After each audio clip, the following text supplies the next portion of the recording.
هەڤال سعدی ئەحمەد پیرە چاوپێکەفتنێکە دەگەڵ کەناڵێ ڕاگەاندنێ سەبارەت پرۆژەیەکەتی نیشتیمانی کوردستان و دانانە نەخشە ڕێکەکەیەژی بۆ چارەسەرکردنا کێشên سیاسی و ئابووری لە هەرێما کوردستانê dibêjit. Li herêma Kurdistanê gelek arîşe heyna arîşe aborî û ya siyasî û baradoxê emniyê nelbar û herwasa hebûna arîşa di navlayên siyasî bi xwe de heyne.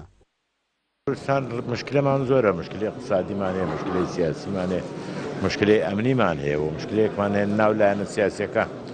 ئەوەی کە پێویستە پێدەن خاریتە تەریق نەخشە ڕێگا بۆ ئەوەیە کە چوارچێوەیەکی فکری و عەمەلیە بۆ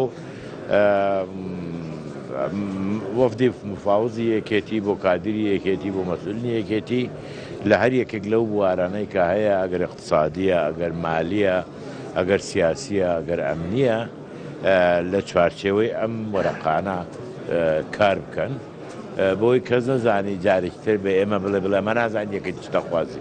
بەڵێ ئێمە دەخوازین لە هەرێمی کوردستان تەوازون هەبێت، دەخوازین لە هەرێمی کوردستان کێشەی سەرۆکاتیەکان چارەسەر بکرێت، دەخوازین لە هەرێمی کوردستان مەسافەکە کورت کرێتەوە بۆ چارەسەری بارودۆخی اقتصادی و پێویستە ژیانی خەڵک باش بکرێ، معاش بدرێ و هەروە دەمانەوێت لە هەرێمی کوردستان سیاسەتێکی موحەتە بێ بەرامبەر بە پارچەکانی تری کوردستان و هەروە سیاسەتێکی منەظەم لەلایەن دامەزراوە ڕسمیەکانە بێ بەرامبەر بە وڵاتانی ئەقلیمی وڵاتانی زائیدەن. عەلاقەی ئێمە لەگەڵ عێراق عەلاقەتێکی یاجیرانی یا ئیستیحقاقاتی ئێمە وەکو ملەتێک لە عێراق چییە ئەوە وەربگرین. ئەم پێم وایە ئێمە لە عێراق خۆش ببین و لە ئیستیحقاقاتی خۆمان خۆش ببین لە عێراق کارێکی خراپ دەکەین.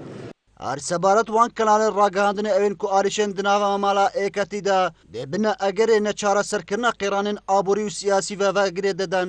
Heval Saedî Ehmed Pîr endamê Mekteba Siyasî ya Yêketî Niştîmanî Kurdistan dibêjit.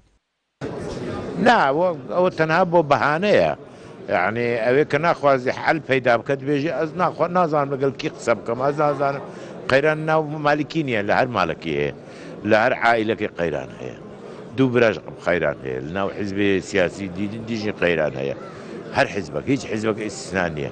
لێ قەیران معنایەوە نییە نازانیت و چاوا حکومڕانی بکەیت. حکومڕانی خەڵکە نا قیادەی حیزبانە و قیادەی حیزبان زۆر چوکترن.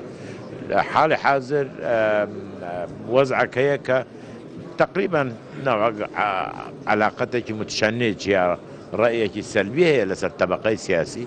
من پێمە ئەوەشی کەمەک خەلەتە، چونکە تەبەقەی سیاسیش هەموو پەنجەی دەستیژی وەکوەیەک نییە، تەبەقەی سیاسیشی وەکوەیەک نییە، لە ناو هەموو حیزبان گەندەلیش هەیە، غێر گەندەلیش هەیە.